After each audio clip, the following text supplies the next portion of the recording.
दिवाली की ढेरों शुभकामनाएं।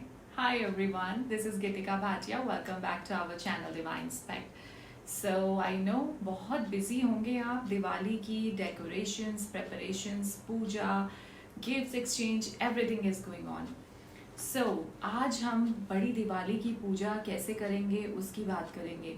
दो एवरी डे हम जब धनतेरस से हमने जैसे शुरू की दिवाली की पूजा और वो चलते जा रही है। धनतेरस पे आपने पूजा परफॉर्म की, फिर आपने छोटी दिवाली पे परफॉर्म की, अभी आपको बड़ी दिवाली पे क्या करना है उसकी हम बात कर रहे हैं।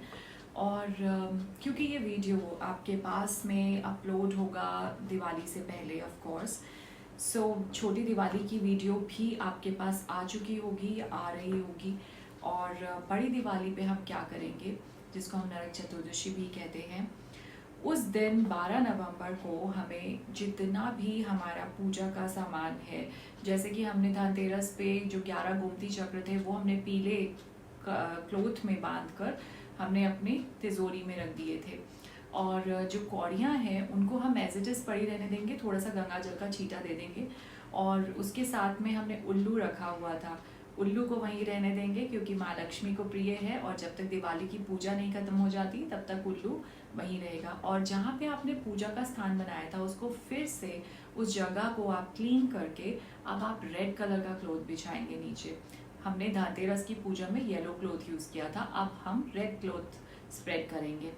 और लाल कपड़ा, साटन है, कोई भी है, वेलवेट है, जो भी आपको ठीक लगता है आप अपनी श्रद्धा से उसको बिछा सकते हैं। और सेम वेज थोड़ा सा pinch of salt and pinch of sugar लेकर एक पानी में घोल के उसका एक छोटा सा कपड़े से उसको वहाँ से क्लीन कर लेंगे। जब हम ऐसा करते हैं तो नेगेटिविटी जाती है घर से और पूजा के स्थान से, तो ये आप परफॉर्म करेंगे। उसके बाद में हमें बाकी चीज़ें सेम रहेंगी। मुहूर्त जो रहेगा दिवाली की पूजा के लिए स्थिर लग्न जो आप अपनी फैमिली के साथ करेंगे शाम के समय, वो 5:40 से लेकर 7:34 तक, यानी 5:40 to 7:34 ये हम सह परिवार विद फैमिली करेंगे, बच्चे बड़े सब इकट्ठे बैठकर। और इसमें हम फिर से वही अपनी आरतियाँ और चालीसा परफॉर्म करेंगे, जिसमें कि गणपति जी की आरती, कुबेर यक्ष की आरती, लक्ष्मी चालीसा, माँ सरस्वती की आरती, भगवान विष्णु की आरती, ये सारी हम परफॉर्म करेंगे। उसके साथ में भी अगर आपको कुछ लगता है आपके घर में परफॉर्म की जाती हैं तो भी आप वो कर सकते हैं। और उसके बाद रात का जो मुहूर्त है वो है 12:12। वाओ क्या टाइम है, 12:12। यहाँ से लेके 2:31 तक का जो मुहूर्त है ये है आपका रात का स्थिर लग्न, जिसमें एक्चुअली आपको बैठकर पूजा करनी ही है। इसमें कोई फोर्स नहीं है कि सपरिवार करनी है। मैं जानती हूँ अच्छे से परिवार वाले बच्चे बड़े सब लोग इस समय तक सो चुके होंगे, तो आप आपके स्पाउस के साथ बैठ के ये पूजा परफॉर्म कर सकते हैं। यदि वो भी पॉसिबल नहीं है तो आप अकेले बैठकर भी इसको कर सकते हैं। और यदि हस्बैंड वाइफ इकट्ठे बैठ के करें तो बहुत अच्छी बात है। रात को जब आप पूजा करने लगें तो बहुत बार क्वेरी आती है कि क्या हमें नहा के बैठना है, शुद्ध कपड़े पहन के बैठना है। सो देखिए, ये सब कुछ आपकी इंटेंशंस पे है। यदि आप मेडिकली इतने फिट नहीं हैं कि आप रात को नहा सकते हैं, मत नहाइए। मन साफ होना चाहिए, इंटेंशंस प्योर होनी चाहिए। लेकिन ये भी नहीं होना चाहिए कि बैठ गए पूजा में और यहाँ पे योइंग कर रहे हैं, उबासियाँ ले रहे हैं और मन लग नहीं रहा। 5 मिनट के लिए बैठिए, चाहे कनेक्ट पूरा होना चाहिए। यदि वो नहीं है तो बेशक 2 घंटा बैठ जाइएगा, कुछ भी नहीं होने वाला। ठीक है। सो अगर आपकी श्रद्धा है, आपको नहाना है तो नहा के स्नान करके फ्रेश कपड़े पहनकर फिर आप बैठ सकते हैं। और नहीं तो आप गंगा जल का छींटा अपने ऊपर देकर और अपने आप को समझिए कि मैं पवित्र हूँ और आप बैठ जाइए पूजा में। दोनों ही ये पूजा परफॉर्म करेंगे। ओम श्री महालक्ष्मी नमः की चैंटिंग 108 बार करनी है आपको। यदि आपके पास कमल गट्टे की माला है तो वाह क्या बात है, और यदि नहीं है तो कोई बात नहीं, आप किसी भी माला से, रुद्राक्ष की माला से भी कर सकते हैं। और वैसे काउंटिंग भी कर सकते हैं, कोई प्रॉब्लम नहीं है। अब आप कहेंगे 108 बार करना ही ज़रूरी है क्या, नहीं है? तो देखिए, हर एक चीज़ के लिए हम ये नहीं कह सकते कि ये करें या नहीं करें, बट स्टिल अगर आपको लगता है कि वाई 108 टाइम्स, तो बहुत सारे साइंटिफिक और रिलीजियस रीजंस हैं इसके पीछे, जिसकी मैं अभी बात नहीं करूँगी। बट अगर आपको लगता है कि मैं 11 बार ही कर लूँ तो बस बहुत है, या 21 बार कर लूँ, तो कोई बात नहीं। आपको जितना कनेक्ट फील होता है, जितना टाइम आप बैठ सकते हैं अपने मन से, श्रद्धा से, बस उतना बैठिए। बिल्कुल फोर्स नहीं है, पूजा के लिए कोई फोर्स नहीं है, ठीक है। सो ये हम इस तरह से करेंगे। अब दिवाली के नेक्स्ट डे हम मॉर्निंग में उठकर सबसे पहले जो घर की लक्ष्मी है, घर की लेडी हैं, अगर वो बूढ़ी हैं तो वो नहीं, उनसे छोटी जो हैं, वो घर में जो हमने धनतेरस में झाड़ू रखे थे दोनों, उसमें से एक झाड़ू लेंगे और उससे पूरे घर में झाड़ू लगाएंगे। जितनी भी नेगेटिविटी, बहुत सारे लोग आते हैं जाते हैं, आपने घर इतना सुंदर सजाया था, हो सकता है किसी की ऐसी नज़र रह गई या कुछ एनर्जीज ऐसी रह गई, उनको क्लियर करने के लिए आपको झाड़ू लगाना है पूरे घर में सबसे पहले सुबह उठकर। और उसके बाद में जितने भी दियाज हैं उन सभी को आप एकत्रित कर लेंगे, इकट्ठा कर लेंगे, ठीक है। और इकट्ठा करके उसको रख लेंगे, क्योंकि हम मानते हैं कि गोवर्धन पूजा और भैया दूज पे भी हम दिया जलाते हैं। लेकिन यदि आपको सिर्फ दिवाली तक करना है तो आपकी मर्जी है, कोई प्रॉब्लम नहीं है, आप दिया इकट्ठे कर सकते हैं। उसके बाद में आपको ये जो कौड़ियाँ रखी थी हमने, 13 कौड़ियाँ, इनको इकट्ठा करना है और एक लाल रंग की पोटली में बांधना है और इसको आपको अपने तिजोरी में रख देना है। उसके साथ में आपने जो विश लिखी थी, या आपके घर के और भी लोगों ने विशेस लिखी थी, आप सभी को कह सकते हैं लिखने के लिए, वो येलो पेपर विश जो है धनतेरस पे लिखी हुई, उसको भी उठाएंगे और उनको एक पीले कपड़े में बांधकर सभी को और तिजोरी में रख देंगे। नेक्स्ट ईयर निकालेंगे अब, ठीक है। और ये इंटेंशंस रखेंगे कि हमने ये कंप्लीटली, हमारी ये पूरी हो चुकी है, ठीक है। उसके बाद में क्या करेंगे, जितनी भी बाकी के आपने अनाज रखा था, कुछ धनिया या ये सब जो दालें रखी थी या कुछ भी, तो वो सब कुछ वापस उन्हीं के ड्रम्स में डाल देंगे, जिससे कि हम ये समझेंगे कि ये सारे चार्ज हो चुके हैं। इन 3 दिन की पूजा में चार्ज हो गए हैं और माँ लक्ष्मी हमारे भंडारे, हमारे घर के जितने भी खाने के भंडारे हैं वो सब ऐसे ही भरती रहें। तो उनकी चार्ज ग्रेन्स जो है वापस उनके ड्रम्स में डाल देंगे, ठीक है। और जो आपने यम दीपक जलाया था, जलाते जा रहे हैं, यदि भैया दूज तक जला रहे हैं तो आप सेम प्लेट में जो अनाज रखा था उसी के ऊपर जलाते जा रहे हैं तो भी ठीक है। डेली बेसिस पे अगर आप अनाज नया रख रहे हैं तो जो अनाज इकट्ठा हो रहा है वो आप किसी नीडी को दे देंगे, ठीक है।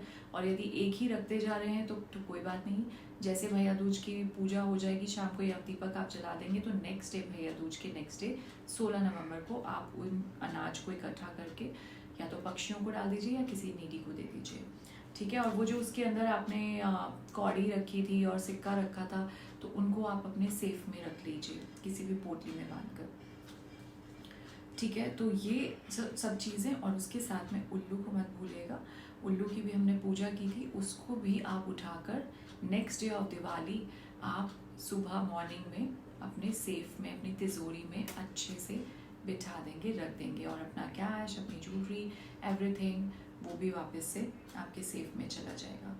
सो देखिए, 2 टाइप्स के सेफ होते हैं, तिजोरी होती है हमारी, एक जिसमें हम अपना फिक्स्ड एसेट्स रखते हैं, यानी कि हमारी ज्वेलरी है या हमारे कोई प्रॉपर्टी पेपर्स है या कुछ भी इस तरह की आपकी चीज़ें, वो हमेशा लॉक्ड रहता है। उसको आप ओकेजनली खोलते हो, अच्छे दिनों को खोलते हो, पूजा करते हो, वापस बंद कर देते हो, वहाँ पे आपको उल्लू रखना है। और जो आपका डेली का रूटीन में यूज़ होने वाला कैश है या चीज़ें हैं, उसका आपका अलग रहना चाहिए। वो बार बार खुलता है, बार बार हाथ लगते हैं। जब भी आप वहाँ से पैसे निकालें, कैश निकालें, हमेशा माथे पे लगा के इंटेंशंस रखें कि जिस तरीके से मैं ये दे रहा हूँ, जिसको भी मुझे देना है उसके काम बने, हे माँ लक्ष्मी उसके काम बनाना, और वापस घूम फिर कर मल्टीफोल्ड होकर फिर से मेरे पास आ जाना, ठीक है। तो मैं आपको भेज रहा हूँ और वापस आ जाना है आपने। इस तरह के इंटेंशंस के साथ हमेशा आप किसी को भी जब पैसे देते हैं तो ये इंटेंशंस रख के दीजिए, देखिए आपके पास से कभी भी लक्ष्मी जी जाएंगी नहीं। ओके, सो ये कुछ बातें हुई।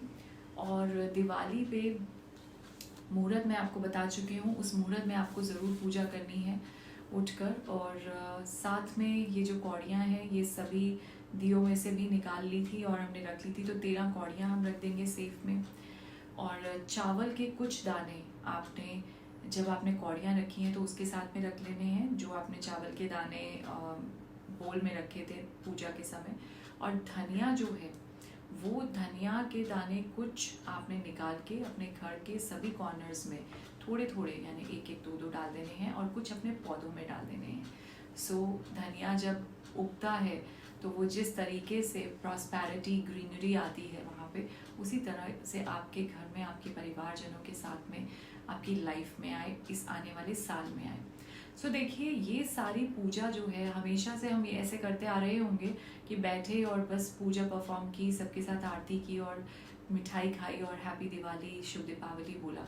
लेकिन इस बार जब आप पूजा करेंगे तो डेफिनेटली नेक्स्ट टाइम तक आपके धन धान्य से और बाकी सब चीज़ों से भंडारे भरे होंगे। और माँ लक्ष्मी, गणपति जी और माँ सरस्वती आपके ऊपर कृपा करेंगी। माँ सरस्वती की पूजा ज़रूर करनी है। यदि घर में अभी तक मूर्ति नहीं है तो प्लीज़ ले आइए, उनको माँ लक्ष्मी के बिल्कुल साथ में बिठाना है। हम क्यों बोलते हैं कि माँ सरस्वती जो है उनको होना ज़रूरी है घर में? क्यों? क्योंकि सरस्वती जी की पूजा इसलिए की जाती है कि हमें बहुत तीक्ष्ण बुद्धि, यानी इंटेलिजेंस, विजडम दें वो। यदि विजडम नहीं होगा, आपके पास बुद्धि नहीं होगी, अच्छी बुद्धि नहीं होगी जिससे आप अच्छे डिसीजंस ले सकें, अच्छा बिजनेस कर सकें, अच्छी जॉब कर सकें, तो मुझे ये बताइए लक्ष्मी माँ आपके पास कैसे आएंगी? तो लक्ष्मी माँ को बुलाने का जो ज़रिया है, सबसे पहले जो प्रोसेस है, उसमें फर्स्ट स्टेप है माँ सरस्वती। उनकी आराधना करेंगे, अपने बच्चों को भी कहेंगे, खुद भी, ताकि हम अपने बिजनेस, प्रोफेशन और पढ़ाई, इस सब जगह पे माँ सरस्वती की कृपा हो, हमारे पास बुद्धि हो, अच्छी बुद्धि हो, ताकि हम माँ लक्ष्मी को ला कर अपने पास रख सकें। नहीं तो आएंगी लक्ष्मी जी और चली भी जाएंगी और हम तब बस देखते रह जाएंगे। तो और गणपति जी हमें मालूम है विघ्नहर्ता, इनको तो हमें चाहिए ही। माँ लक्ष्मी आ गई हैं हमारे पास में, मान लीजिए, तो अब सारे विघ्न हर लें वो और हमारे पास ही रह जाए माँ लक्ष्मी। तो इन तीनों की पूजा, त्रिमूर्ति की पूजा ज़रूर करनी है। सो इस बार इस तरह से मनाइए दिवाली और बताइए बाद में कमेंट बॉक्स में कैसी रही आपकी Diwali. So have very safe Diwali. आपके सभी घर के परिवारजनों को हमारी तरफ से, डिवाइन इंस्पेक्ट की तरफ से ढेरों शुभकामनाएं। हम आशा करते हैं आपकी दिवाली सेफ एंड हैप्पी हो। Thank you so much. Have a very blessed day ahead.